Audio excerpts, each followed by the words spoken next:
they launched a satellite with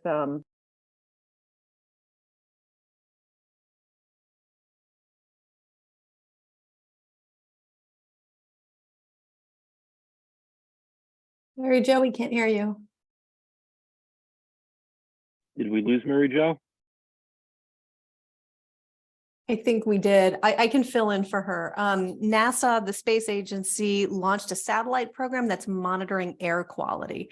And I'm going to send you some fun links for that to learn more. She's the expert on it, but as you may know, she's been following air quality reports for the neighborhood. So I'm going to share this right now. Monitoring pollution, including climate-based pollution. And I am going to hang up my hat there because I believe our congressman is here. Yes, hello. Can you hear me? Great.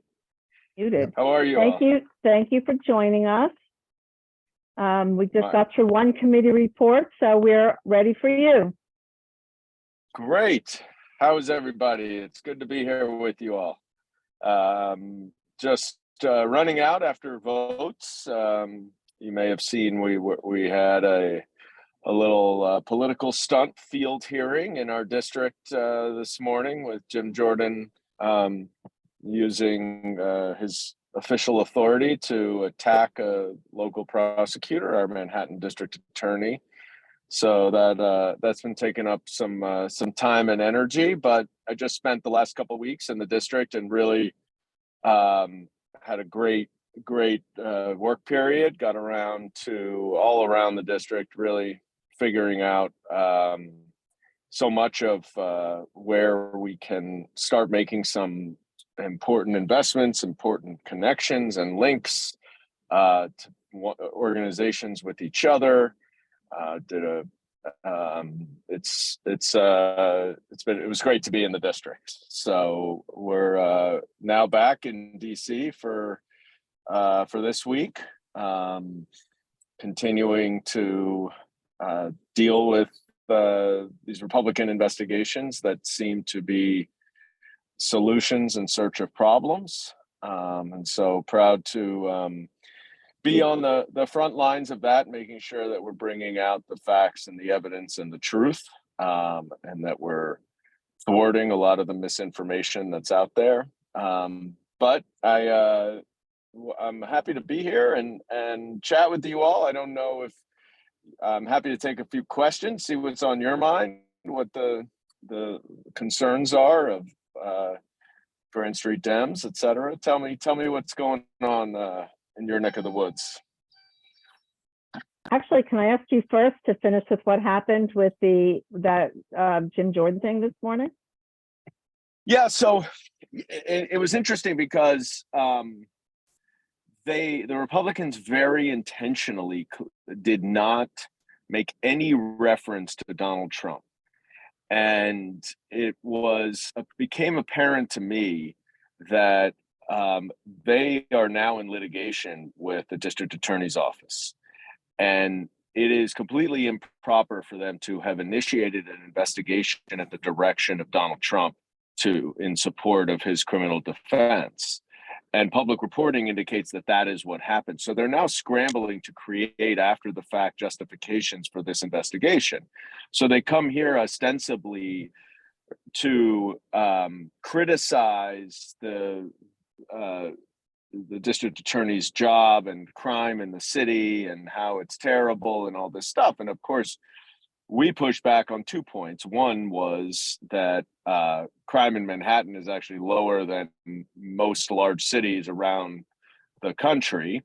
And two is, how can we talk about public safety and reducing crime if we're not going to talk about significant gun safety legislation? That this is a joke to be talking about, turnstile jumping when we have mass shootings nearly every day, and guns are now the number one cause of deaths for children in our country. So we were able to push back on that. There was a interesting sort of turn of events that I brought out, which was outside. There was a man holding a sign that said the word Soros had two dollar signs and a big Star of David.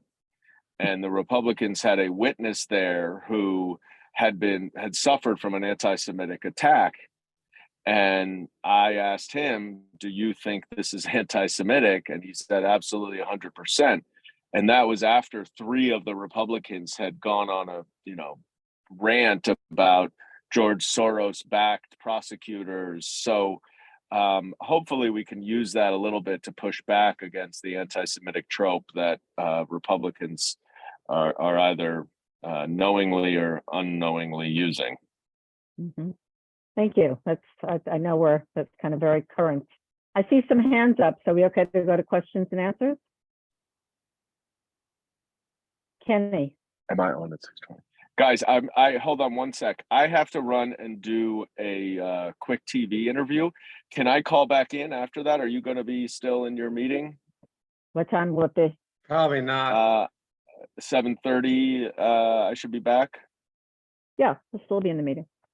Okay, I'll call back. Okay. Sorry. Okay, thanks. So Kenny, you'll be first when we come back. Sure, if he comes back. Yeah, well, so Bill, are you ready to do a traffic report? Sure.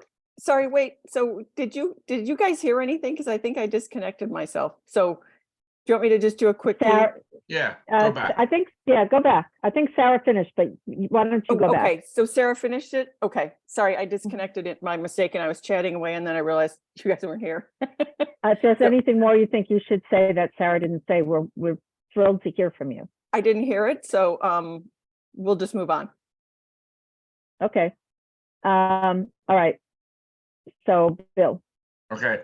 So last month I sent out, and I also mentioned it at our meeting, a poll to ask people about the focus of the traffic working group, which might be changing to transportation working group. And basically I was asking people if we should focus on the traffic management, trying to deal with the stuff going around in the neighborhood, or an issue that's become sort of obvious to me in its neglect is dealing with elevator accessibility at the Essex Delancey stop. And many of you have heard me say this before, but that stop is something like the 29th busiest stop in Manhattan. And there's 46 stations with elevator accessibility, and that's not one of them. And the MTA just announced 7 or 8 more stations in Manhattan that are going to get elevator accessibility, and it's not one of them. And apparently the community board twice has passed resolutions for elevator accessibility. And there's some discussion as whether or not elevator accessibility was part of the Essex Crossing deal. I'm still tracking that down. Actually, Linda has been tracking it down for us. And there still seems to be some difference of opinion. Just as I'll get to the whole elevator thing more, but I just want to bring that up. So there's a poll, and not that many people answered, but the mailing list of the traffic working group is about 60 people. So we had like 22 people answer, and half specifically said we should work on elevator accessibility. Some people said we should work on both, which is fine, except I don't have the bandwidth. I'll talk about that in a second. And then there are other versions of traffic management, congestion pricing, the Delancey Street design, et cetera, et cetera. So, but clearly, at least the people I answered, there was a sort of a clear mandate to work on the elevator accessibility. And I have some graphics, but I set that out. If people want to, want me to send this written report updated, I can do that. So in order to broaden this focus, one of the Seward Park neighbors, a guy named Matt Morello, has agreed to take over sort of monitoring the DOT plans to modify Grand Street to sort of alleviate the traffic. Though they've been talking about it, the community board went along with it last winter, but we haven't seen much happening. Maybe it's going to happen. Part of that is getting a stoplight on Clinton and Broome. There was actually an accident just last Friday where a bicyclist got hit by a car turning onto Broome. The person wasn't injured, or at least badly. So, but it was still happens. And so Matt has said he'd work with Michelle Cooper Smith, who's on the CB3 Transportation Committee, and she lives in the neighborhood, and she's very assertive about getting some traffic changes. And also Fanny Yip from Assemblymember Grace Lee's office has offered to reach out to DOT for us. So they're working at that part. The elevator accessibility, and actually we have, wait, I just saw him. Did he disappear? Okay, well, if he shows up. Oh, there he is. So Albert Mercado, he's actually on CB3. Fanny put me in touch with him. He lives on the north of here, but he's been involved in trying to get elevator accessibility in Grand Street, in Essex and Delancey. So I've reached out to Assemblymember Lee and to Chris Marte, and also over the weekend I wrote to Congressman Goldman's chief of staff, Haley Scott, and she and John Blasco is one of their community liaisons. Were pretty enthusiastic about this, and I'm asking them, all of them, to talk to the other electeds to sort of get them all on the same page and pushing the MTA to deal with getting the elevators in. The reality is the community board really doesn't have much, say in this. The MTA doesn't listen to John Q. Public and Jane Q. Public, but they will listen to the people who fund them. So that's sort of the plan. I've reached out to them. Like I mentioned, Linda's reached out to people who were involved in the on the sort of the community side of Essex Crossing. My concern about the folks from Essex Crossing, besides getting mixed reports of whether or not they had committed to elevator accessibility, is when they built the main Essex Market, which isn't that old, about 5 years. They did not put in any ADA compliant doors, which strikes me as almost willful negligence these days. So I'm afraid that if without some pressure, they won't do the right thing in trying to get the elevators in. It's sort of a perfect time because they still have to do the north side of Delancey for the final Essex Crossing phase. It's also, they're talking about tearing up Delancey Street, for that big infrastructure project that Gillibrand has been, touting recently. So again, I'm hoping that our elected officials will get everyone else in line. I know that Albert, again, he's visiting us from Coda, and he's talked to Carolina, reached out to Carolina and Carolina Rivera, I'm sorry, the council member, and Assembly member Harvey Epstein, and it looks like they will, they're all for this. I mean, who's not for this? The only people who's not for it, the people have to spend the money, I guess. So we're moving along, and I know Albert's trying to set up a meeting with Brian Pavanaugh's office so we can get him on board. So it's basically trying to just get all the ducks in a row to basically stand up for us and actually say this has to get done. Sorry it was so long, but there was a lot of stuff this week. That's it. Thanks, Bill. Does anyone have any questions for traffic? Catherine, I lost you. Yeah, okay, go for it. Yeah, well. And Ian, okay, first Catherine. Right. Bill, you mentioned about the Essex Crossing and the access elevated, either an elevator or probably an elevator. So again, it's my understanding that they were required by their agreement with the city for that property to have to put in accessibility. That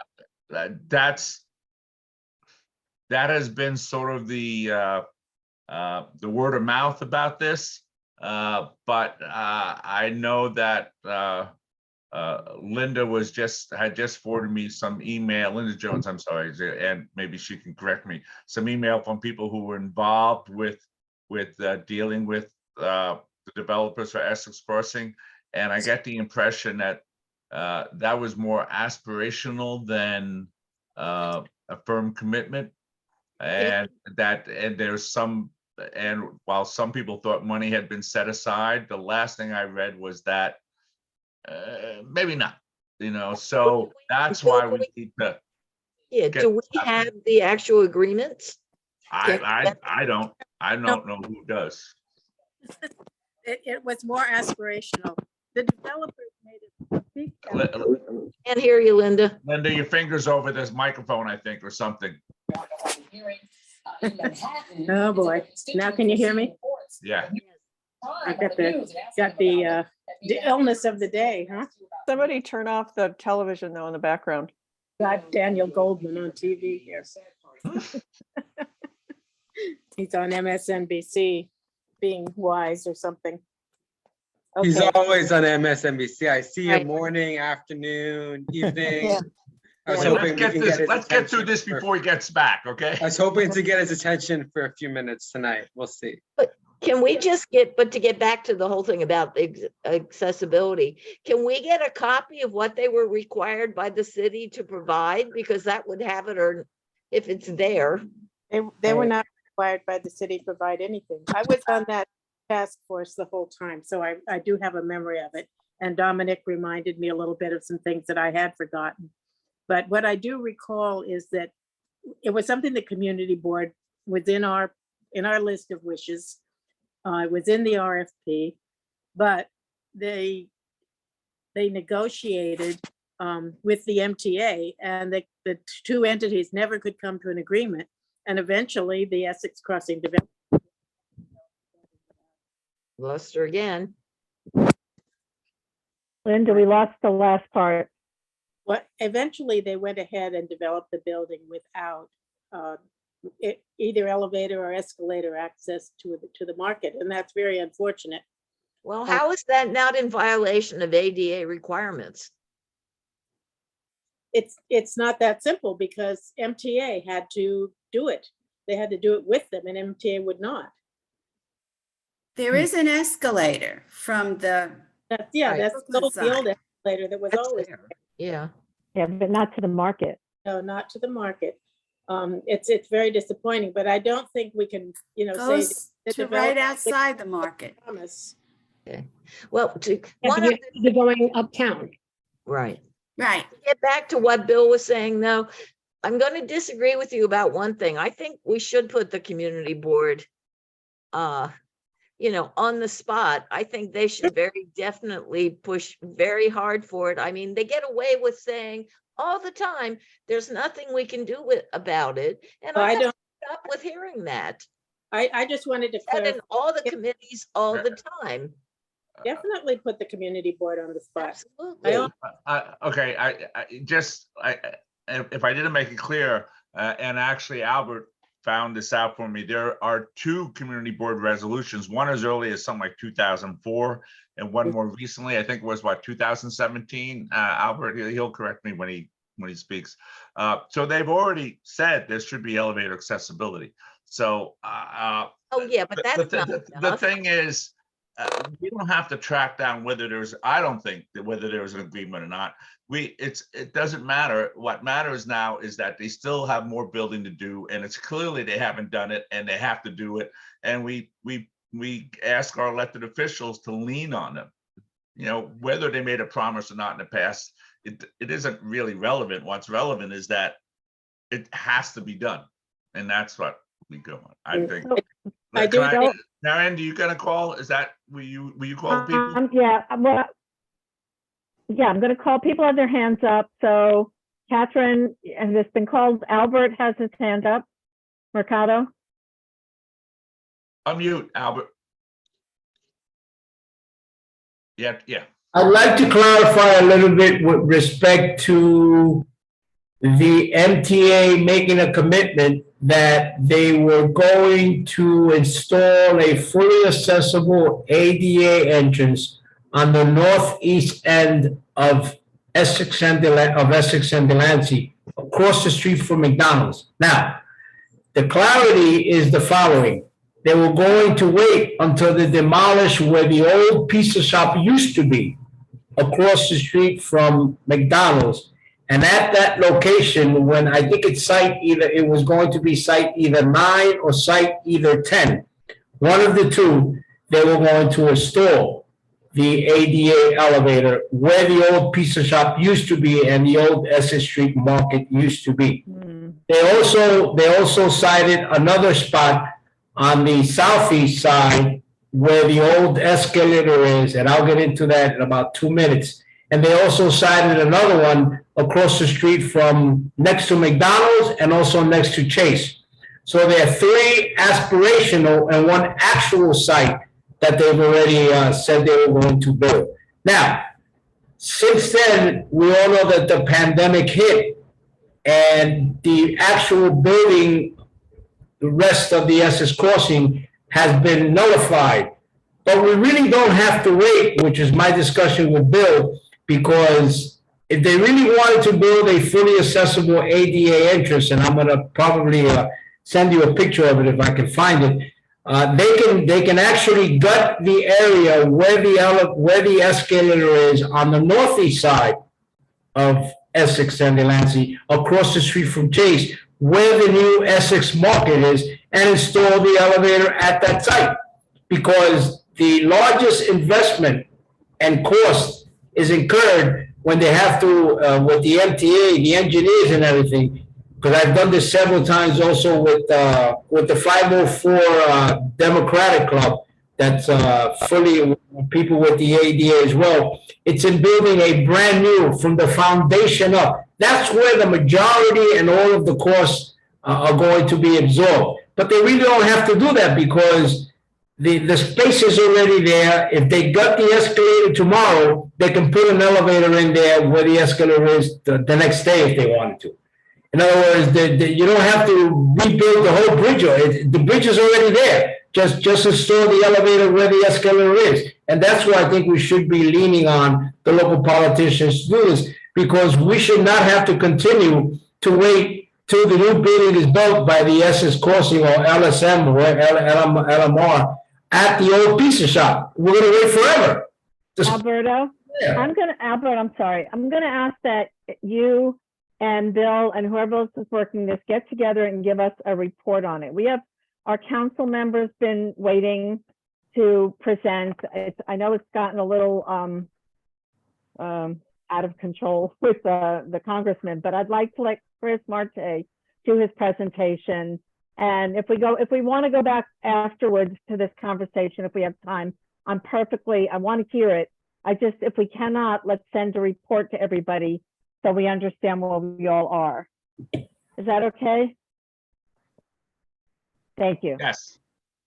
Okay, Councilmember Marte. Hey everyone, how's it going? And just to follow up the conversation you're having, if you need us to look up any information, points of agreement, we're happy to do it. So just shoot us an email. I'll follow up with Connor in the morning, so we get to making sure that you guys know what was committed to and what wasn't committed to as well. Great. All right. I'm gonna share my screen right now and then walk you through this quick presentation. All right, wait a minute. I need to make you co-host. Okay. There you are.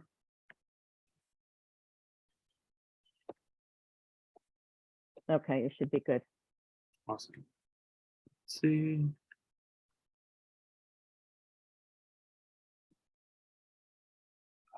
Great. Can you see my screen now?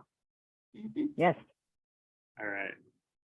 So this is a quick update on what we've been doing this first quarter at our office and some of the things that are ongoing that we want to accomplish for the rest of the year. Again, I want to thank everyone for Dems for always being so supportive, not just on the electoral side, but on the council side, and really being the boots on the ground whenever we need help with issues or constituent services. So first, I want to give a legislative update. And of course, thank you again to everyone who showed up to our No More 24 Act rally that we had last week. We had over 700 people that showed up, and it was really powerful. We're at the point where we are drafting an amended version of our bill to really meet all the aspects that were mentioned at the hearing last year and what's come up since then. And hopefully Speaker Adams will be able to pass it with the City Council this year. In addition, we introduced a package of legislation that's going to limit the amount of time that scaffolding could go up.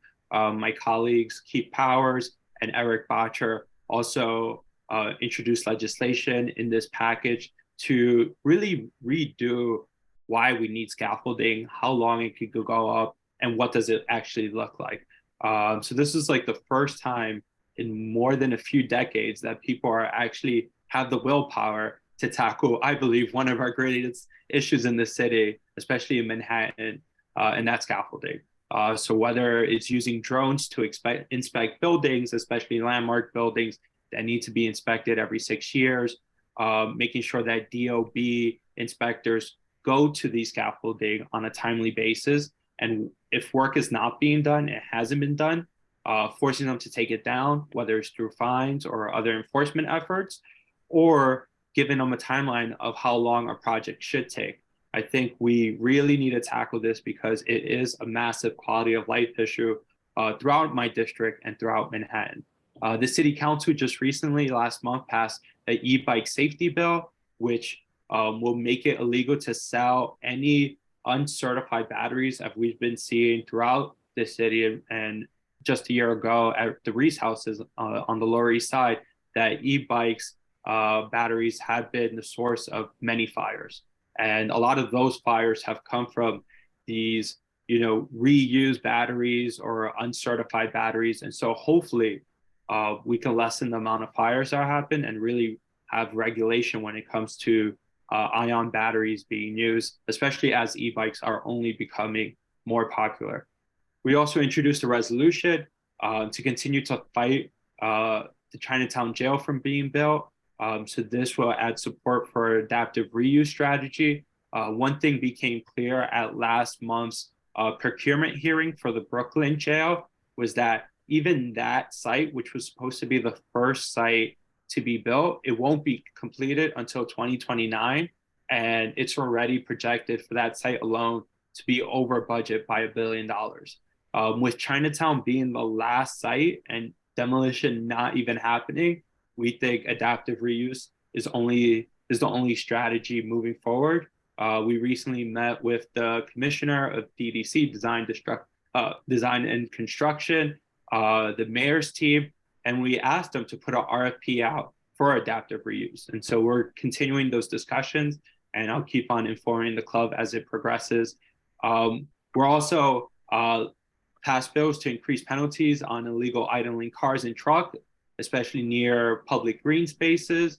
We have another bill that me and Councilmember Ressler are working on to give tickets or fines to cars that are parked on bike lanes. And so that bill will create a pilot program in our district in Community Board 1, and then hopefully expand from there. We also introduced legislation to protect old trees and create new regulations to limit about how many trees can be cut down for any one project. And we passed a legislative package, which I'm sure everyone is excited about, to reduce the rat population. And we just got really good news, not only that we have a new rat czar, but the Lower East Side and Chinatown was designated a rat mitigation zone. So we're gonna have a lot more resources in our disposal to really tackle this issue. Budget update. So we're in the middle of the budget, and so we'll have a fuller view in June once we come out of it. But we just concluded participatory budgeting. Thank you for everyone who volunteered with us, who filled out a ballot, whether it's in person or online. The 3 winners were to upgrade the playground at Rutgers Houses, which hasn't been repaired in more than 2 decades. Plant more trees in our district and get new tree guards to protect the trees that we have on the Lower East Side. That project alone came from an idea from LES Ecology, so shout out to them. And the last was for PS 110 to upgrade their playground as well, which I know is local to Grand Street Dems. And as I said, we're still in the middle of the budget process, but we have really exciting news, hopefully to come out soon, if we could get everything we want in the budget to come out. And of course, there's always battles on the citywide budget front where we're protecting the budget for our libraries, of course, for our schools and our hospitals. And on Wednesday morning, we have a rally with the Progressive Caucus to list out our priorities to make sure that the mayor doesn't cut them for his version of what austerity means right now.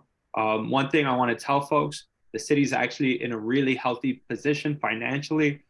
Every single independent economist has said that we're actually going to have a surplus this year, and we're going to have this city's largest budget ever, around $105 billion.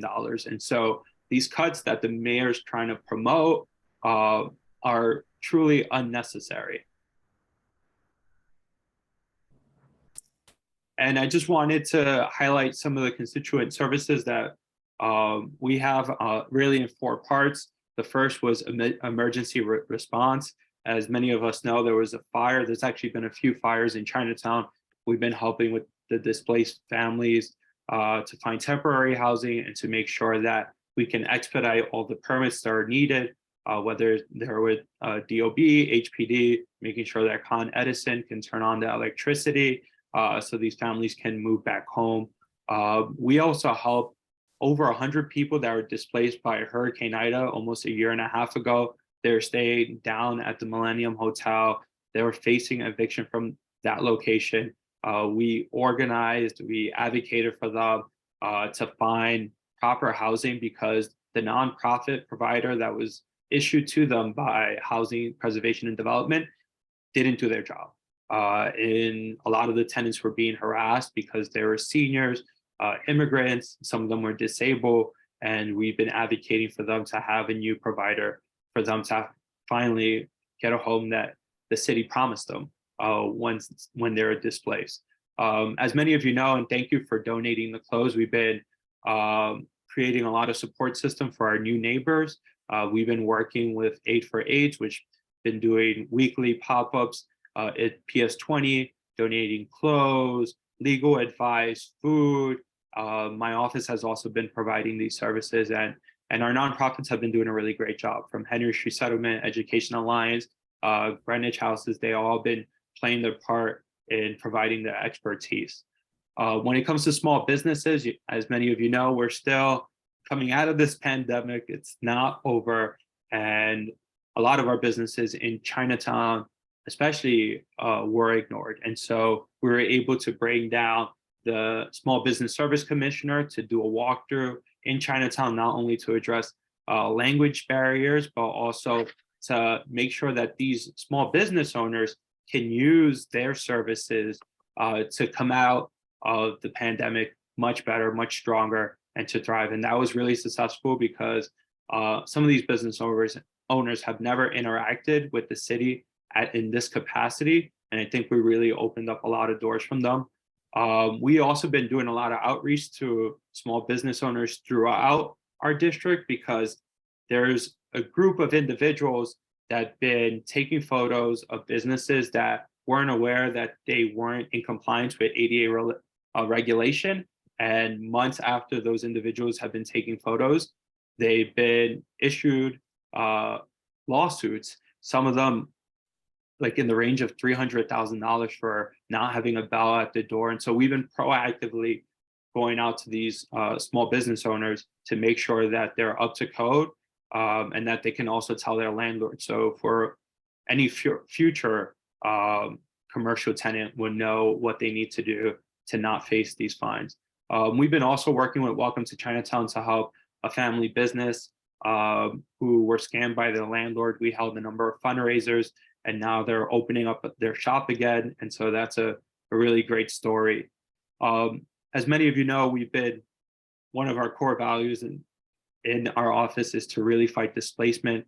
Every day we get, I would say, a dozen people walking into our office facing eviction or not having repairs that are needed in their apartments, or people not even having a lease, and making sure that their landlord gives them lease so they have the protection that many rent stabilized or rent control apartments have.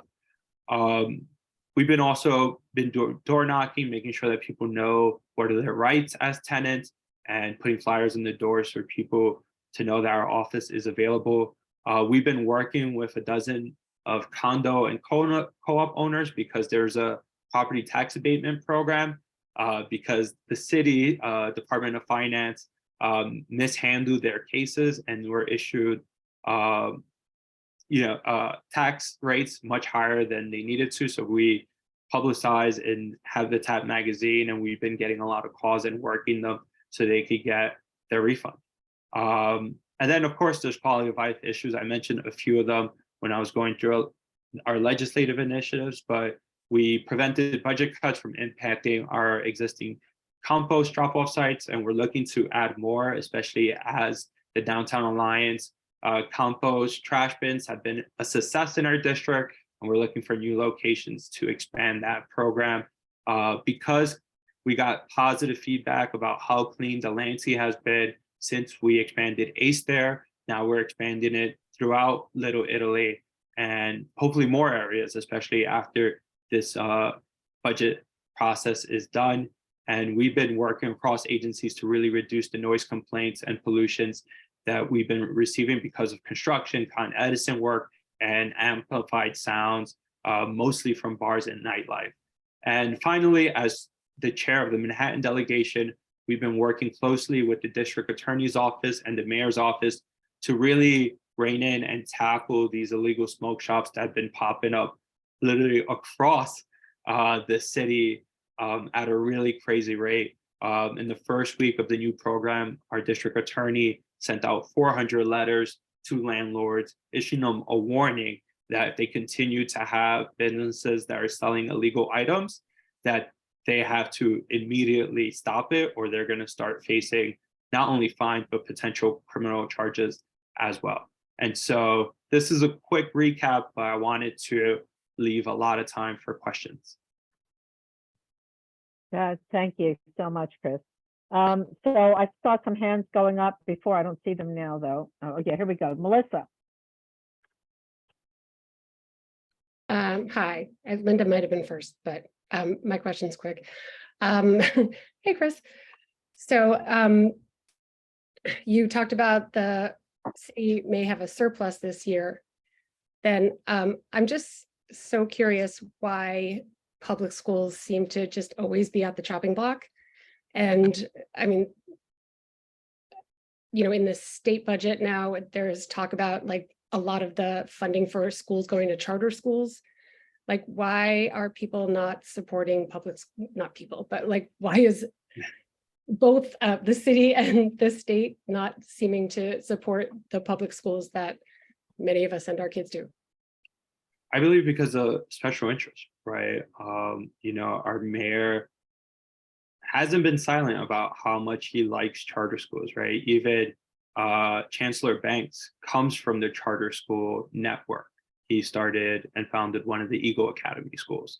And so I think this investment is purposeful and intentional to move away from our public schools into more of those charter school networks. And so we've been fighting hard, and we're going to continue to fight because there's no reason why we should cut school, especially this year, funding from our schools. And that's literally at the top of the Progressive Caucus priority list, which will be released tomorrow, I think, in the Times, but we're also going to have a rally this upcoming Wednesday. Oh, good. Okay. I let us know how we can help you, because I'm like up to here. Yeah, me too. Okay, thank you. Linda. Yeah, well, I second what you said about the schools, and we might also say it about the libraries. This is making me crazy to think that we'll end up having to cut hours at the libraries, which are so important to the children after school. I hope you go into the libraries, Chris, and you see how many teenagers are in there studying and talking to each other, having, you know, a nice conversation. They have a safe place to be, and they're not causing trouble. It's, you know, we who work in the park, when they can't do anything else, they make trouble in the park. And they're not bad kids. They just don't know they don't know what to do. So, but I did have another park related thing, and that's to do with the rats. As much as I've read about the wonders of our new rat mitigation program, I haven't heard about the poisons or lack thereof that they plan to use. It's very, very important that they not use poisons that will secondarily poison the hawks and the other critters that eat the dead rats. We pretty much in the park last few years got them to start using the carbon dioxide that they pump into the holes. It's amazing what a large number of rats get killed that way. So if you can find out what these rats are, what, you know, how they feel about this. I know it's tempting to use poisons, but we really can't do that. Yeah, I agree with you on all those points. I think we should definitely not use poison, especially since we have, you know, even dogs, right? That Yeah, walk cats, through our dogs. parks and cats. And, you know, the carbon dioxide has worked. We've seen it work in Saturday Roosevelt Park as well. And so the Red Czar hasn't released her, you know, whatever, you know, report of how she's going to tackle it, but we'll definitely be looking at it, especially since we are going to be one of the priority zones. When it comes to library, I agree. The mayor right now wants to cut $50 million. Our budget in the city is $105 billion. There's no reason to cut libraries funding whatsoever. I'm a product of the Sewer Park library system. I've been going there since I was a kid. That was like the first computer that I was able to use. So for me, you know, this is personal, and we know how many kids go through, whether it's that library, the Chatham library. We have 5 different libraries in my district, and they're always fully used. And even independently of the citywide budget, my office has used our own capital funding to upgrade the library, the computers at Chatham and both Sewer Park. And this year we're going to fix the ADA accessibility at Chatham. So, you know, even regardless of what happens on the city level, my office is committed to making sure that our public libraries can serve every single New Yorker. Thank you. Thank you. Harriet Kudelsky. Thank you. Hi, Chris. Thank you so much for sharing your time with us and how hard you work. But I can't see you. Marion, is he there? Yeah, I'm here. I'm here. Yeah. Oh, okay. Hi.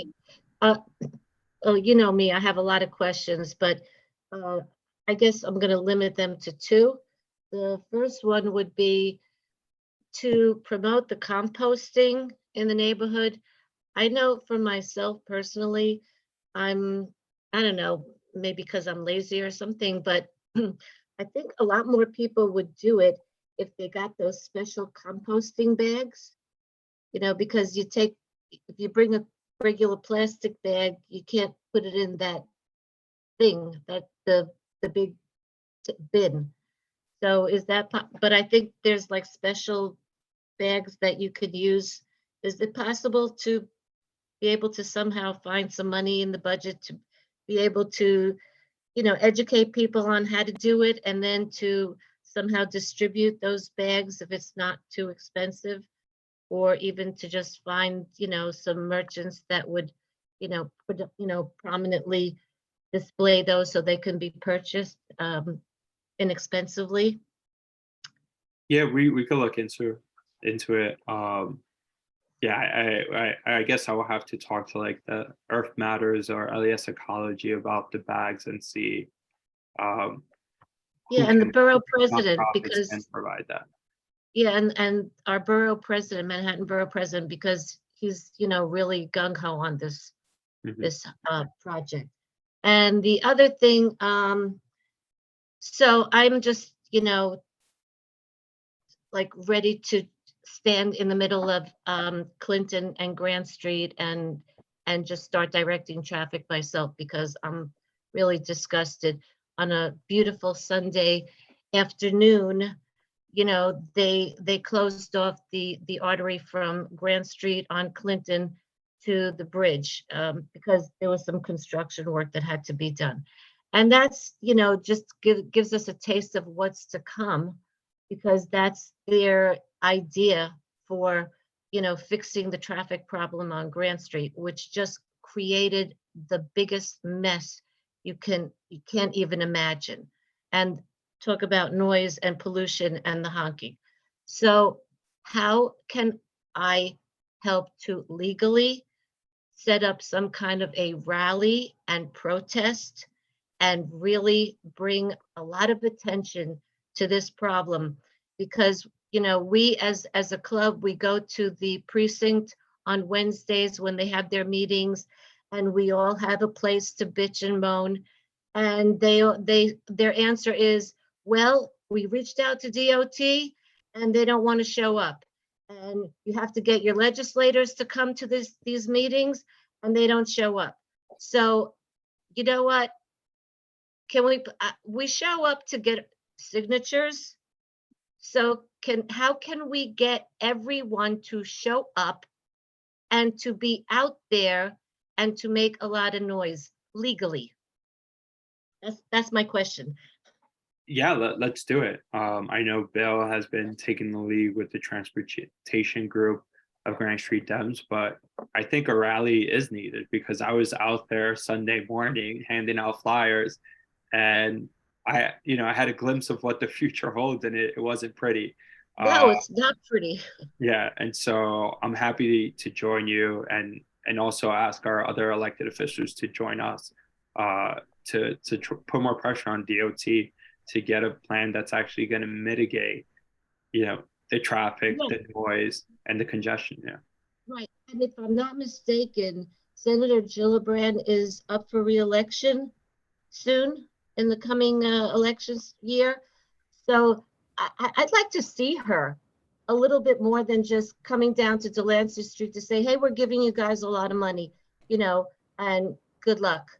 So she should get involved, because all these people have control of the money, okay? And they need to be sending some money and sending some attention to this area, because this area can put someone in office and can definitely kick someone out of office.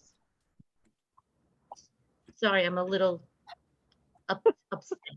That's okay, Harriet. That's good. So is it okay if we move on? Kenny's had his hand up, so let me invite Kenny to ask his question. Oh, it wasn't a question. I was just piggybacking off of what Harriet said about petitioning. I just wanted to throw out there for everyone's listening, we could have done a little bit better. Everyone who maybe submitted a couple sheets could have handed in, 3, if everyone was given 3 sheets, they could have handed back 3 sheets, if not more. And so just anyone's listening, I just wanted to say, everyone did a great job petitioning, but, people like Chris respond every year with the amount of petitions we see. Like Grace will see next year how many petitions we hand in for her. And so I just want to, say that it's not an insignificant thing when we ask for petitions to be signed and everything. I just want to say that now. No big deal. Anyway, go on. Okay, Kenny, I hear you. Any other questions for our council member Marte while we have him on the phone? On whatever this is, on the Zoom.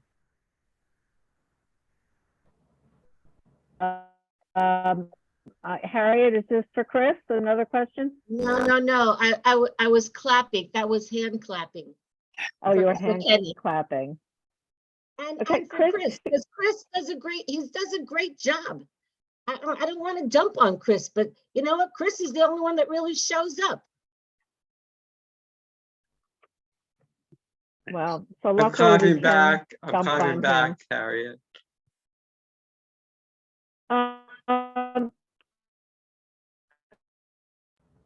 Chris, do you think you could send us the Power website so people can see it?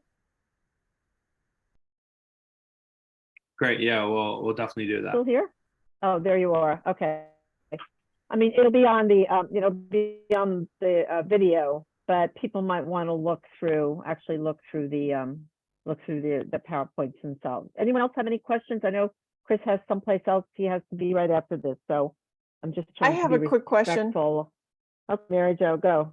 Chris, I have 2 things that I've reported to 311 about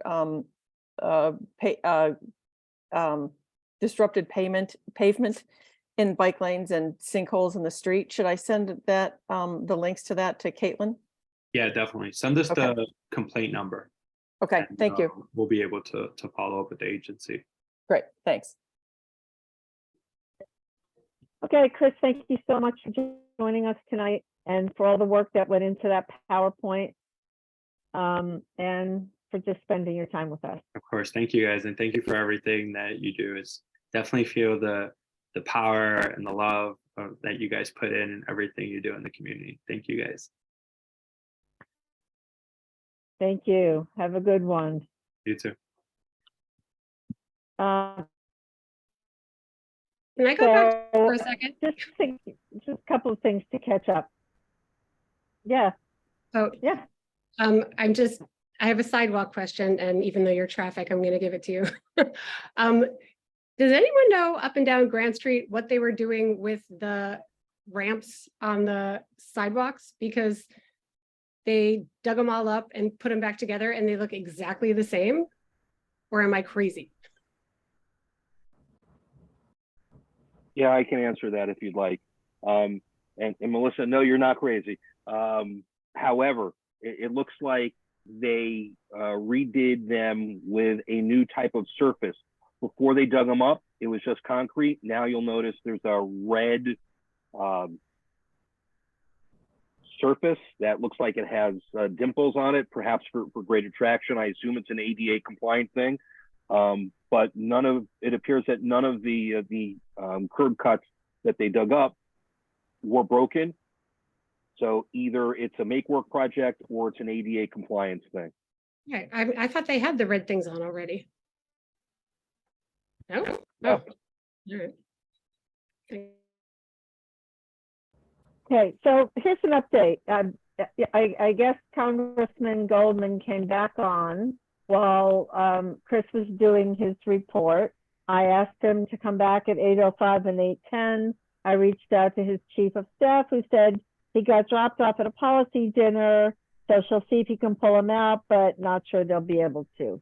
So I just didn't feel like we could interrupt Chris for him to pop in and pop out. So that's a call I made. And if that was the wrong call, I apologize. If he comes back in, we'll stop whatever we're doing at the moment he comes back in so that people can follow up with their questions. That seemed like the right call, Marion. Thank you, Kenny. I love the support. I appreciate it. I was like, what am I supposed to do? This is getting crazy.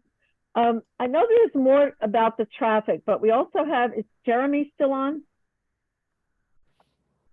Yeah, Jeremy Sherber? Yeah, so Jeremy said that he would come give us a primer. There's been a lot of questions about ranked choice voting and why are we doing that and what's it look like? And that's what's going to happen for our June primary. So I thought it would be great for us to have a primer, and Jeremy's equipped to do that for us. So Jeremy, would you like to go? Understanding that if Goldman comes back, I might interrupt if that's okay. No disrespect, but no, that's juggle. fine. If Congressman comes to our meeting, I'll just hop over to MSNBC and give my primer over there. Okay. We just keep Thank switching you. places. Yeah. Okay, thanks. Can I share my screen? Oh yeah, let me make you co-host. Here you are. Okay. Okay. Stop the recording. Sorry, I pushed the wrong button. Okay. You give me power and suddenly I screw things And you up. stop the recording. Yeah. By the way, while you're setting up, Carolyn, I did not have the recording on right at the beginning, so we missed your land acknowledgement. So I'll ask you to do it again so we can save it for posterity. Not tonight, but at our next meeting.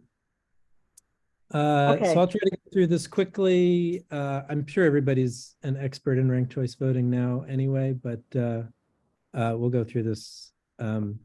Just try to remind you what's going on. New Yorkers actually elected to use ranked choice voting in a 2019 ballot measure. It was passed with, ballot measures are often passed with high support, but this one was also passed with 73.5% support. This is only for New York City special elections and primary elections for city offices. So this got more confusing a couple of years ago when we had city and state offices all on the same ballot. This year, I think really the only thing we care about is city council. But But the offices that get ranked choice voting in New York City are mayor, public advocate, comptroller, borough president, and city council. That first ranked choice voting primary was 2 years ago in 2021. In 2023, the city council primaries on June 27th will use ranked choice voting again. It's going to be the same system we used 2 years ago. Just a reminder to how to mark your ballot. You'll see candidates listed and you'll see first choice, second choice, third choice, fourth choice bubbles. And you can rank, in general, you can rank up to 5 candidates. I don't know that we have 5 candidates for city council this year, but you can rank, I guess you could put a write-in if you want. You're allowed to rank up to 5 candidates. Generally, I like to think about this as who do you really love? That's your number 1 choice. Who do you like? That's your number 2. And if there are other candidates you're okay with, you can rank them number 3, 4, and 5.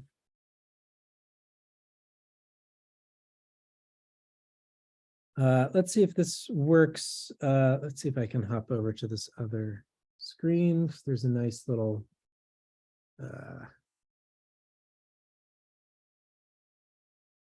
are you seeing this other page now, how your ballot will be counted? Yes. Good.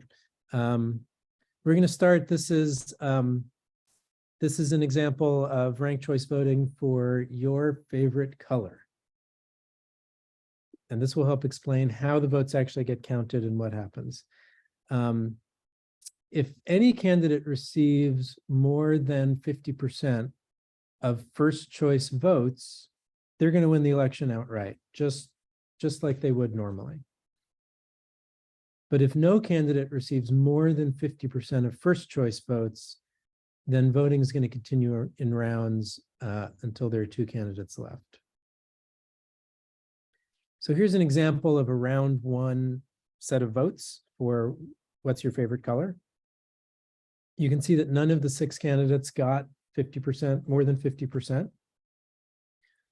Orange is in the lead with 30 votes, but purple's pretty close behind with 25. What happens now is that they go to a round 2, and in round 2,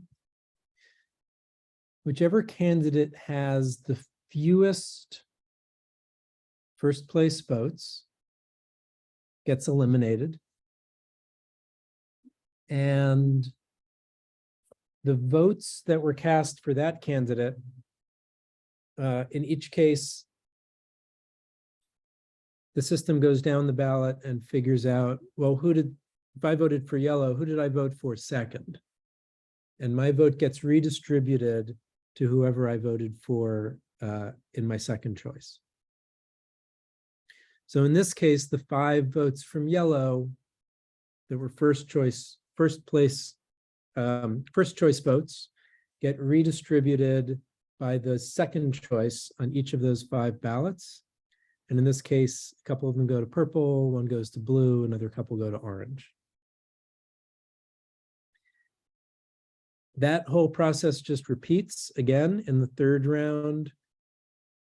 Whoever has the least votes, that person gets eliminated. In this case, that's green. So those are 10 first choice votes that are now going to get redistributed again based on the second choice that was made on that ballot, or the 3rd choice. If somebody voted green 1, yellow 2, now their 3rd choice vote is going to get redistributed to where it goes. And you'll see some of those green votes got picked up, 1 by pink, a couple more by orange, another 1 by blue, and a few more by purple. Still, nobody's hit 50%, so we just keep doing this. The next person to be eliminated, the next candidate's going to be pink with only 16 votes. And those 16 first choice votes are going to get redistributed based, again, on what those 16 ballots looked like. Now you'll see purple has taken the lead, so this starts to get very exciting. And finally, blue, who's now the 3rd of 3 candidates left, is going to get eliminated. And all of those votes get redistributed and you'll see purple comes out on top.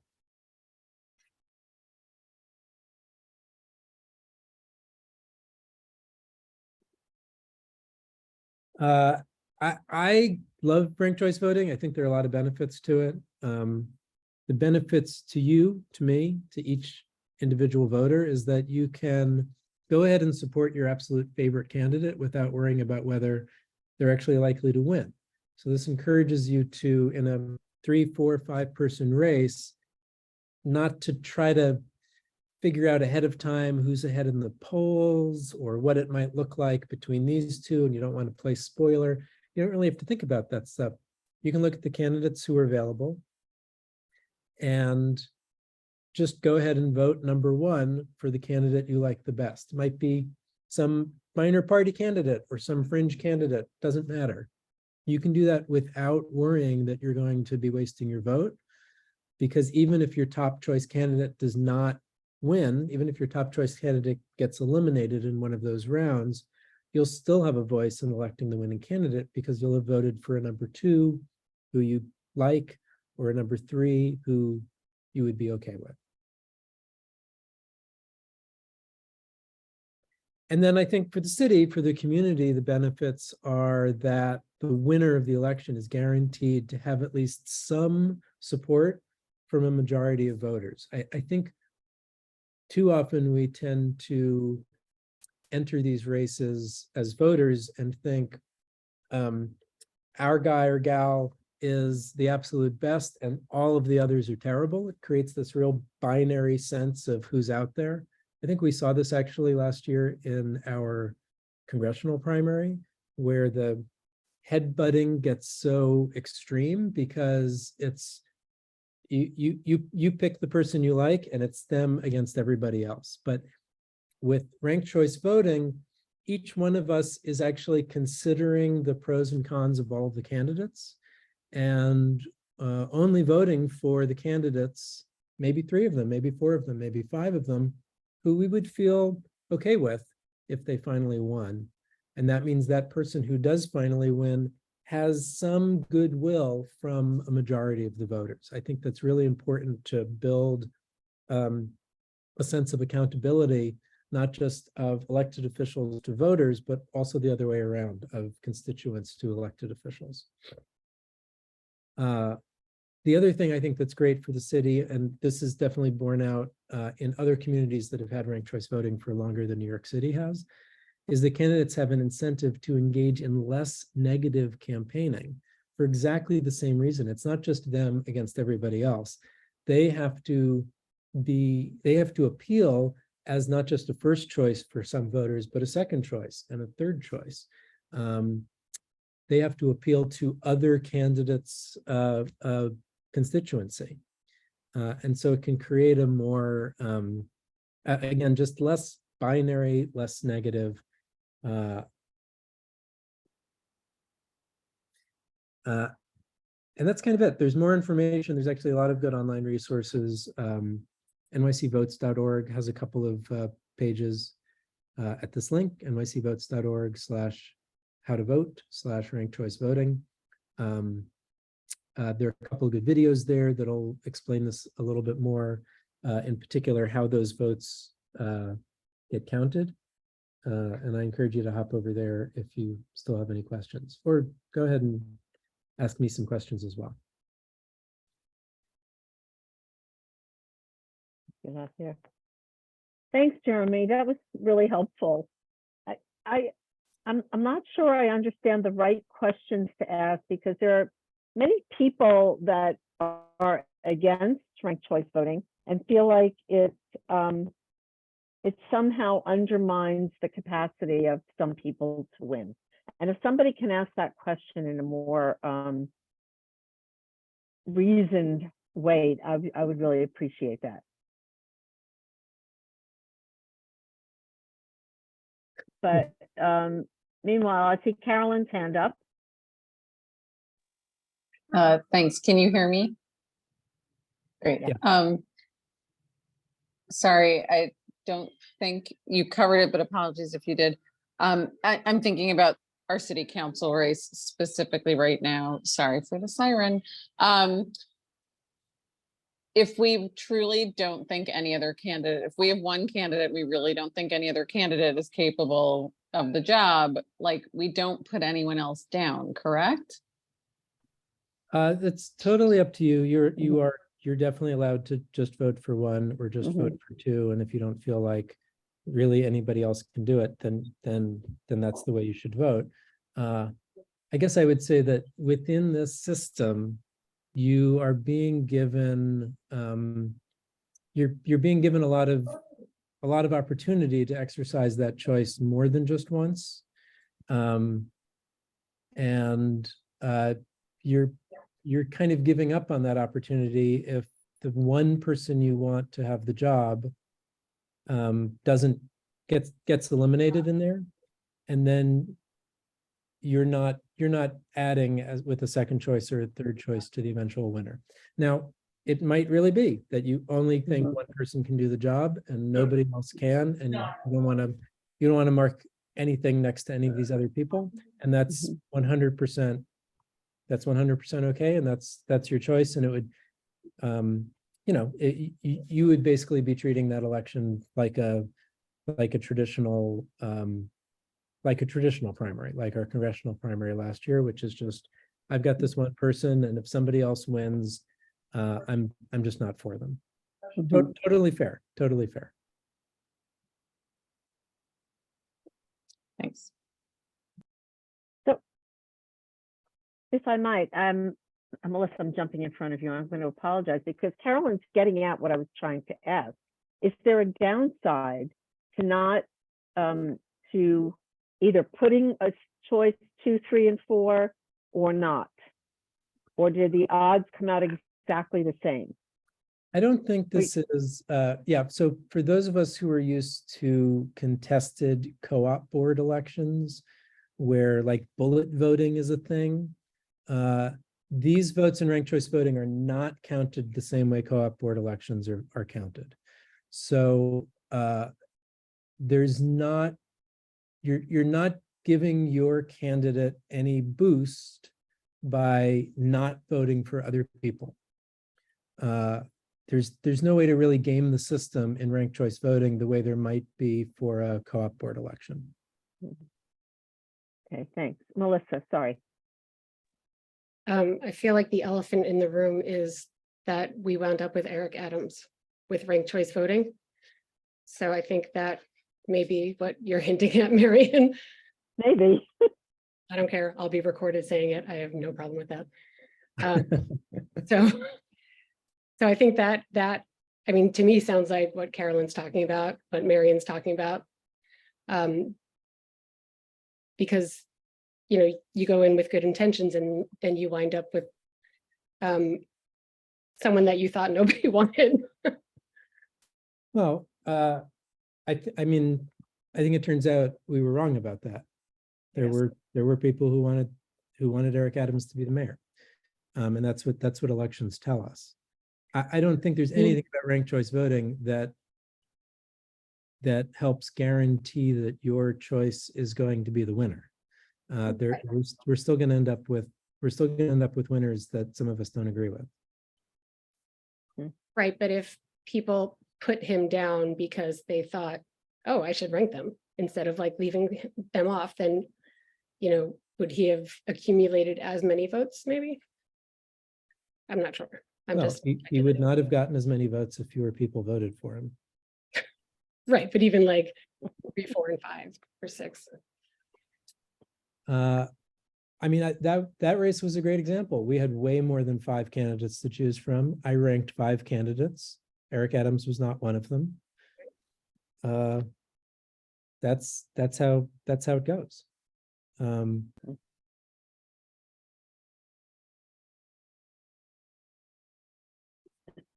So if it's okay, I'll move on. Bill Farns has his hand up. I think that Eric Adams was in the lead the entire time. I just looked and he got 30% of the vote the very first round. Now, we had, I guess, do we have a 40% threshold, or previously, did we? I mean, he might have lost in a one-on-one runoff, but he was ahead the entire time. He wasn't one of my choices. Well, he might have been fifth, but you know, I don't remember. There were so many people. I don't even remember some of the people who ran. Anyway.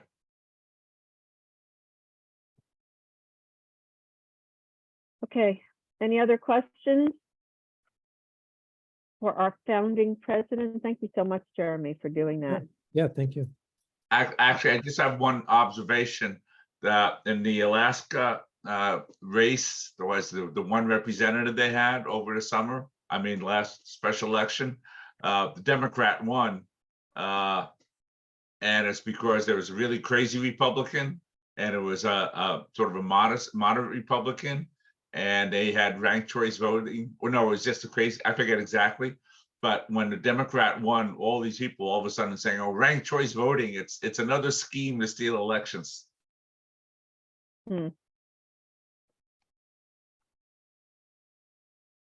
Yeah, I mean, I think mathematically that's just not right.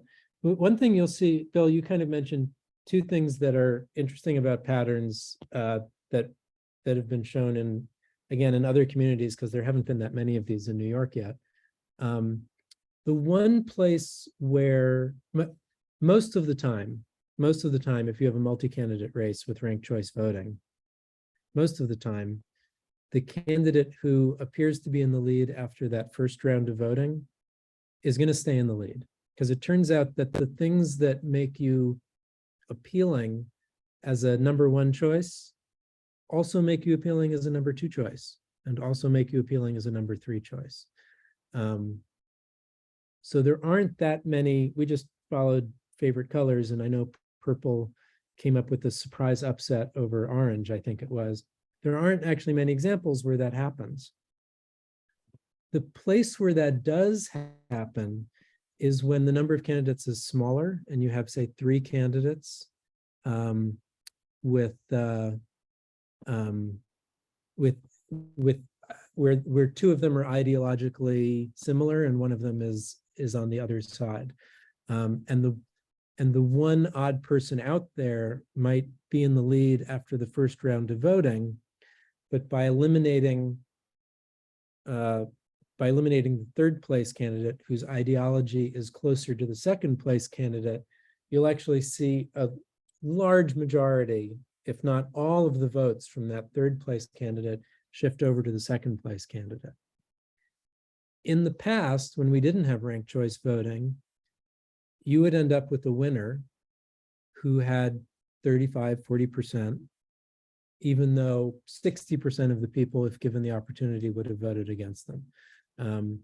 So it's especially in those like 3-person races where ranked choice voting really gives people the opportunity to elect the candidate that is more ideologically aligned with them.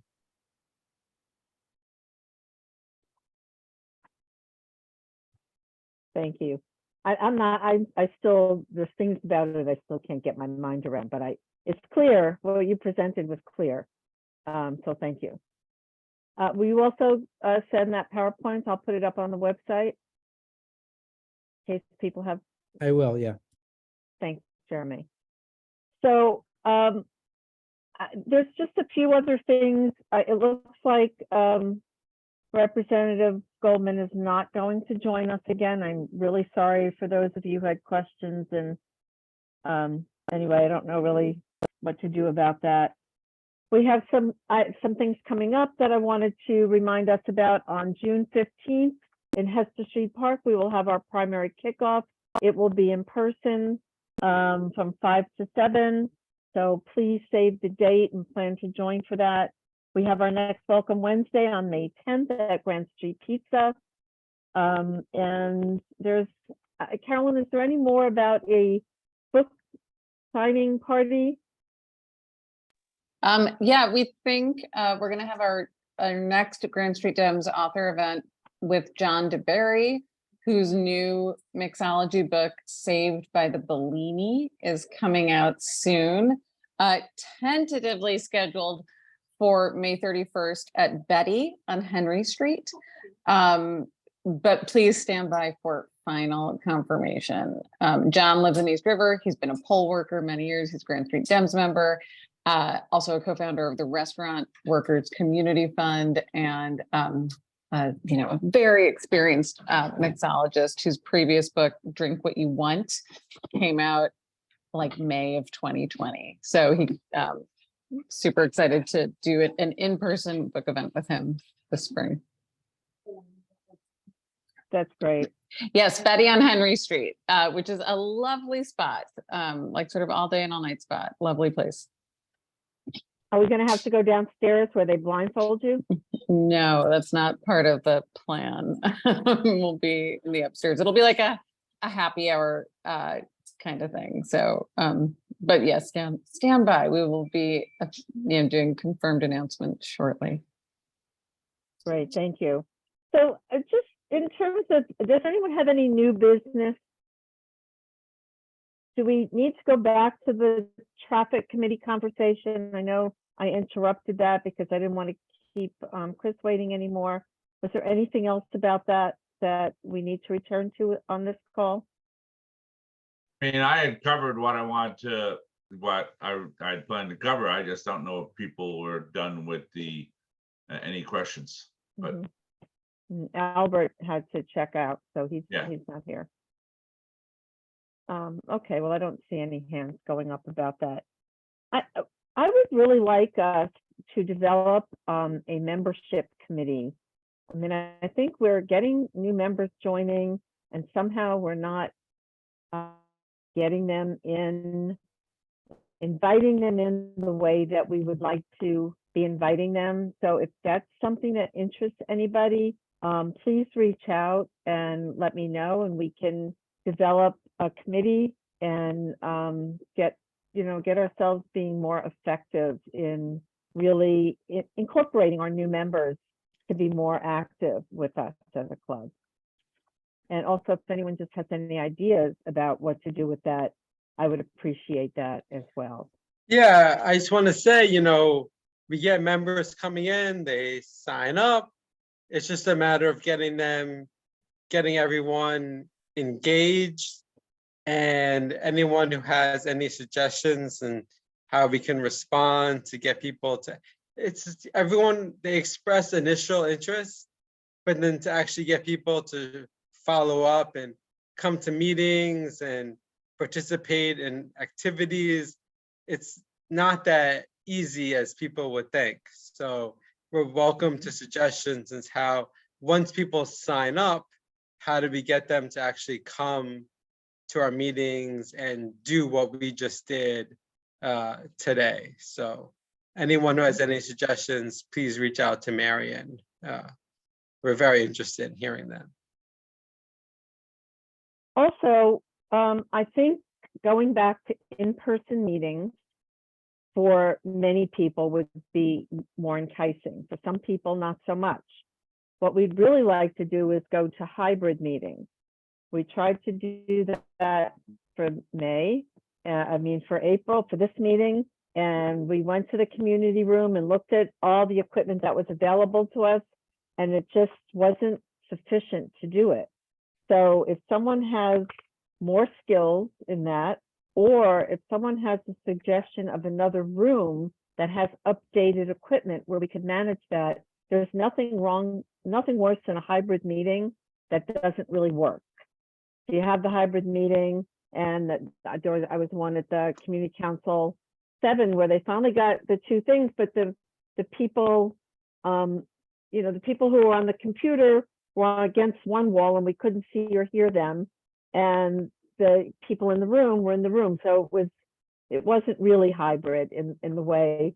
And when I raised this, I forget who I raised this with, and they said, oh yeah, it was just at a hybrid meeting and it was horrible and this didn't work and that didn't work. So I would love if that's anybody's expertise, please let us know that. Or like I said, if there is a room where that's really more capable of doing, please let us know that.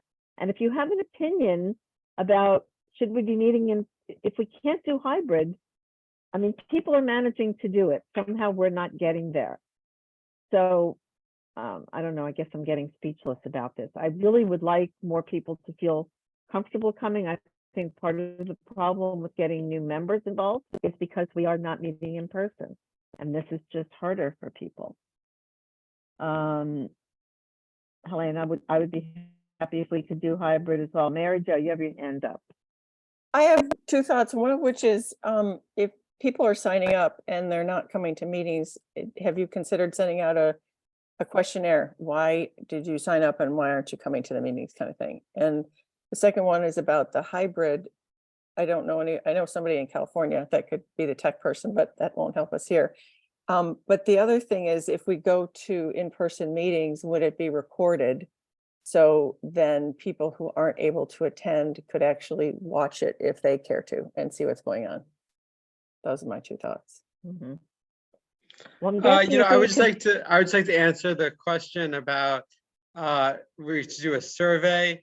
I mean, the thing is that it's not about a survey. It's just really about how do you get people interested in this thing that we just did tonight. We can reach out individually, but there needs to be some sort of like, in general, we have to have some sort of like general pitch to people as to why this interests them. And so people sign up for our email list, or Sandra, our former VP, she used to get people in Grand Street Guild. But after that initial contact, there needs to be some sort of like, what can we do to get these people involved, whether it's a committee or something. And it's just a general need that we need to figure out what's the next step. Once people see our Instagram or Twitter or email blast, they see us, but then how do we get them to do, as I keep saying, what we just did tonight? That's the hardest step. So, I mean, do you have an in various different apartment buildings or co-ops in the neighborhood? So do we need to have like a tabling event in those buildings or in that neighborhood? Or I don't, have you reached out to the people that, like Sandra, like, right? What does she say? The thing is, we have the literature, we're willing to do tables, we just don't have people. I'm sorry, we just don't, no one responds to our email blast, no one responds to our text saying we can show up for this. It's just the executive board members trying to do everything. And committee members. And committee members. William yes. has his hand up for a while. Hi, William, a real hand up. I think one of the things that we should do is pick up on the traffic committee.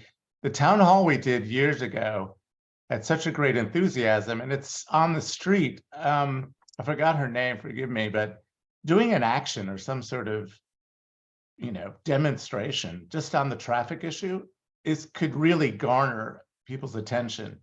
To be honest with you, no one asked me about anything else but that. I don't know what you got. All of us are very engaged here, but no one really is interested in the fine detail or the weeds here. I could imagine an event rather than a meeting where you could get people to see us on the street might be an opportunity. I wish I had 4 more days a week to help with that, but I just think that is something we should do. When there was a single objective for the Grand Street Democrats to push down the Harry S. Truman Club, that was the assignment. And I feel now that there's too many assignments, but if we dedicate ourselves to one, it might be a way to reach more people and at least to see them get engaged, because people do want to see that change. I don't know, maybe just a night.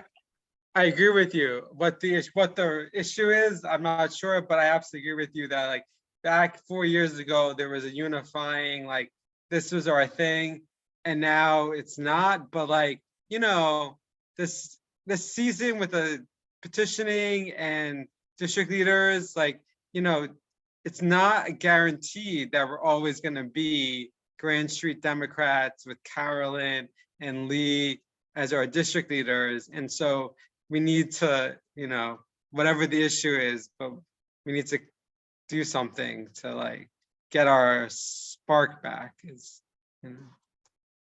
No, it's a hard thing to Mhm. brainstorm on, but Yeah. which is what we're doing here. But Yeah. an action or something that's gets Mhm. high profile in the neighborhood. So were you Generate- thinking about, William, were you thinking about like what Harry, you said you don't remember the name, was it what Harriet was talking about? Yes, a demonstration. I mean, I had ideas about painting stuff on the roadway, doing something like that, stopping traffic. I mean, there's so many little things like that doesn't require a lot of people, but it would bring a lot of attention. I could see that. I also think with the whole park debate, there was certain kinds of activities that were public and people wanted to be involved in the neighborhood. And I think there were very clear objectives that are set before us rather than get involved, which isn't an objective. If people see that I remember screaming and yelling at the police department about the bus stops. It was just about that one issue, but people felt engaged, and they feel like it could do something rather than I'm participating, they're doing something. Anyway, just a thought. These are all good thoughts. So we'll have to really talk more. I got an answer back from Haley, Dan's chief of staff, and they invited us to gather questions via email, and they can make calls or send notes in response. So is there anyone else that would like to use the rest of this forum to put out questions for Dan Goldman? Kenny, you had a question, right? And I know Sarah wants to. Oh, my question was to general, what's anything going on with 5-rule trade? That's not a very, it's just very general. What's up? Okay, and who else, Melissa? Sarah, I think, wanted to ask an environmental question, climate. There she is. Yeah, sorry, I've got my note. I had it ready to read, but I set it aside. I wanted to encourage him to request support in the coming year to accelerate the build out of electric transmission to support kind of decarbonizing energy sources. And also to make sure that none of the climate provisions in the Inflation Reduction Act are cut as part of the upcoming Farm Bill, Omnibus Bill. So those sort of two legislative priorities. It was less a question than a comment. That's it. You have it written down, Sarah. Can you cut and paste it and put it in the chat? You bet. And either you can give your email and let him respond to you. So that would be great, actually. Sure, we'll do. Kenny, would you like to do the same thing? Sure. Great. And Bill, I see your hand up. I was going to say, I already wrote to not the congressman, but to his chief of staff. I think I mentioned this, and she forwarded the messages to John Blasco, and it seemed to be an enthusiastic response about the elevator issue. So I got to follow up to see what they will actually do. Okay, and you'll get back to us, get back to the club. Okay, is there any other new business? Then I'm going to suggest that we adjourn. I'm going to thank you all for coming and kind of putting up with the chaos of the scheduling for tonight's meeting. And we'll try to do better, but sometimes there's not better to do. So everyone have a It was great night. amazing meeting everybody and being so well informed. I really enjoyed Well, it. Thank you. Thank you so much for coming. Please come more. And maybe I put some new cocktails on your thing so we can. That's my production. That's my production company. Yeah. But I will. I wanted to talk. I at one point or another will want to interview a few of you for the podcast because your point of view in the neighborhood planning and all that stuff comes into play on the podcast. So really great stuff. Thank you so much. Actually, Dana, will you give us a link to the podcast and put it in the Sure. chat? So, Yeah, because yeah, yeah. people, I would love to check it Yeah, out. it's not for children and it's not for anybody that might be a Republican. So, Okay, well, we are a Democratic club. yeah, no, I was kidding. But yeah, I will, I'll put it in, you can get it on Spotify or Apple or any of that stuff. So, Sam, Where Okay. are you? Listen, I'll get What, that Melissa? for you. nothing. I was just doing my own little advertisement. Don't worry about it. Okay, well, everyone, good night. Thank you for coming. Thanks, Victoria. I haven't seen you. You're there. But nice to have you with us. Okay, good night. Thank all. you, everyone. Good night. Thank you, night. Mary. Have a good Thank night, you. everyone. Okay, Have a buenas good noches. Bye. Bye.